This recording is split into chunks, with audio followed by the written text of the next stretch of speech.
சந்தோஷமா இருக்கு. ஃப்ரெண்ட்ஸ், நீங்க 2 days நல்லா ஜாலியா என்ஜாய் பண்ணீங்கல்ல? அதே போல நம்ம 3rd day action song, dancing எல்லாம் பண்ண போறோம். கிட்ஸ், நீங்க எல்லாம் ப்ரேயர் பண்ண ரெடியா இருக்கீங்களா?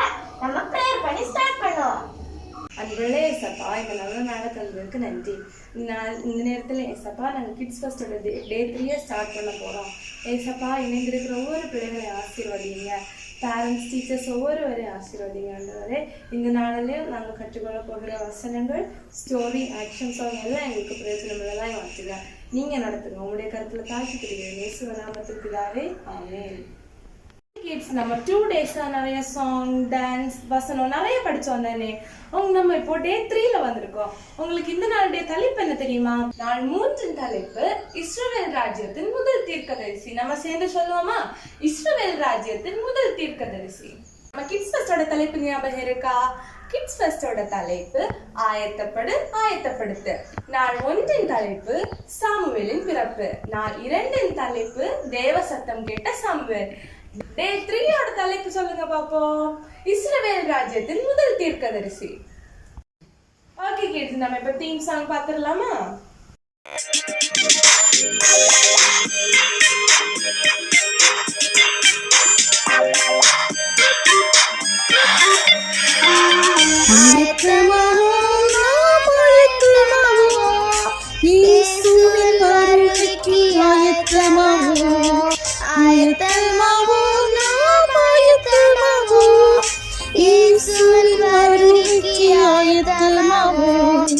சிறுவன் சாமி போல் ஆயத்தமாவோம், தேவனின் சத்தம் கேட்க ஆயத்தமாவோம்.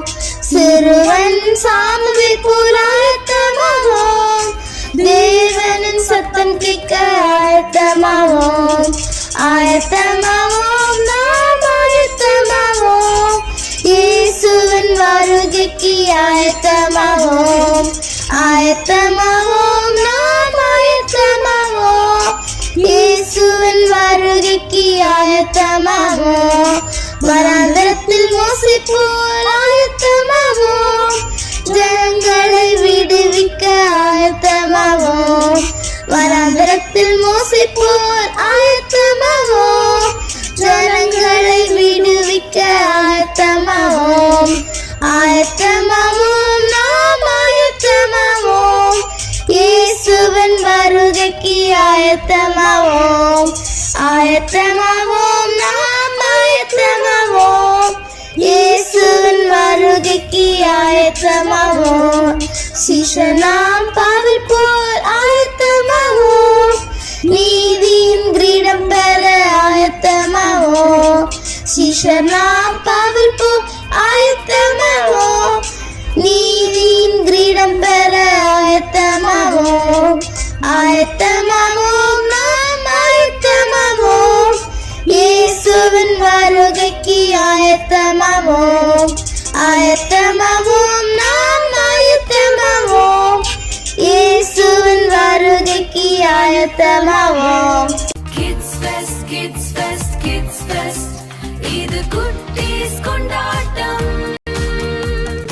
ஓகே கிட்ஸ், இந்த நேரத்திலையும் சமூக வலைத்தளங்களுடைய நன்மைகளையும் தீமைகளையும் பற்றி சொல்லித்தர நம்ம விஜய் அக்கா வர போறாங்க.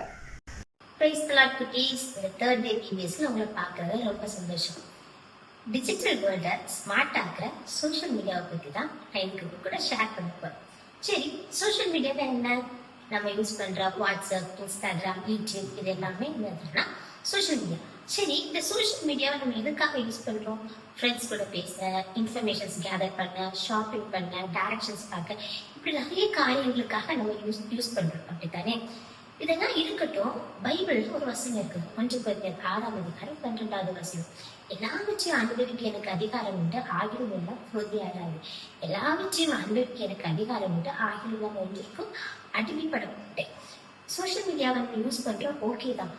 ஆனா அது நமக்கு பிரயோஜனம் உள்ள வகையில இருக்குதான்னு நம்ம கொஞ்சம் என்ன சொல்லணும்னா நிதானிச்சு பார்க்கணும். அது நமக்கு தகுதியா இருக்குதான்னு நீங்க யோசிக்கணும். ஏன்னா over usage of social media நாளடைவுல நம்ம என்ன பண்ணிடும்னா அடிமைப்படுத்தி விடும்.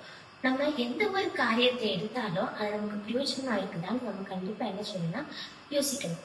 இப்போ நம்ம ஆன்லைன் கிளாஸ் இருக்கு, சண்டே ஸ்கூல், டிபிஎஸ், இது எல்லாமே எனக்கு என்னது சோஷியல் மீடியாவில் நமக்கு ஷேர் ஆகுது. ஆனா இது பிரயோஜனம் உள்ள முறையில இருக்குது. இதே மாதிரி தான் இப்போ இருக்கிற காலகட்டத்துல நம்மளுடைய அசைன்மெண்ட்ஸுக்காக, ப்ராஜெக்ட்ஸுக்காக நம்ம சோஷியல் மீடியாவை, ஏஐ, இப்படி நிறைய காரியங்களை வந்து அதிகமா டிபெண்ட் பண்ண வேண்டிய ஒரு காலகட்டாயத்துல இருக்கு. ஆனா நீங்க எதை யூஸ் பண்ணாலும் அது பிரயோஜனம் உள்ள வகையில இருக்கணும். எந்த ஒரு தவறான காரியத்துக்காக, தவறான கண்ணோட்டத்தோட நீங்க என்ன செய்யக்கூடாதுன்னா போகக்கூடாது. அதே மாதிரி நீங்க சோஷியல் மீடியாவை யூஸ் பண்ண ஸ்டார்ட் பண்றீங்கன்னா ஒரு டைம் செட் பண்ணிக்கோங்க. இந்த டைமுக்குள்ளாடி நம்ம இந்த காரியத்தை முடிக்கணும்னு உள்ள ஒரு எண்ணத்தோட இருங்க. ஏன்னா நாளடைவுல இப்படி இதை யூஸ் பண்ணிட்டு இருக்கிறது உங்களை அறியாமலேயே உங்களை அடிமைப்படுத்தி விடும். அதே மாதிரி பேரண்ட்ஸுக்கு தெரியாம எந்த ஒரு காரியத்தையும் பண்ணாதீங்க. சப்போஸ் பேரண்ட்ஸுக்கு தெரியாம நீங்க ஒழிச்சு பண்ணா கூட ஏசப்போட கண்களை நீங்க வந்து மறைக்கவே முடியாது. ஏன்னா ஏசப்போடைய கண்கள் இந்த உலகம் எங்க உலாவிட்டு இருக்குது. எல்லாவற்றையும் ஏசப்ப என்ன செய்யறாருன்னா பார்த்துக்கிட்டே இருக்காரு. டைம் பாஸுக்காக டைமை வேஸ்ட் பண்ணுங்க, கண்ணை கெடுத்து, ஹெல்த்துக்கு எடுத்து எந்த ஒரு காரியத்துக்கும் அடிமைப்படாதீங்க.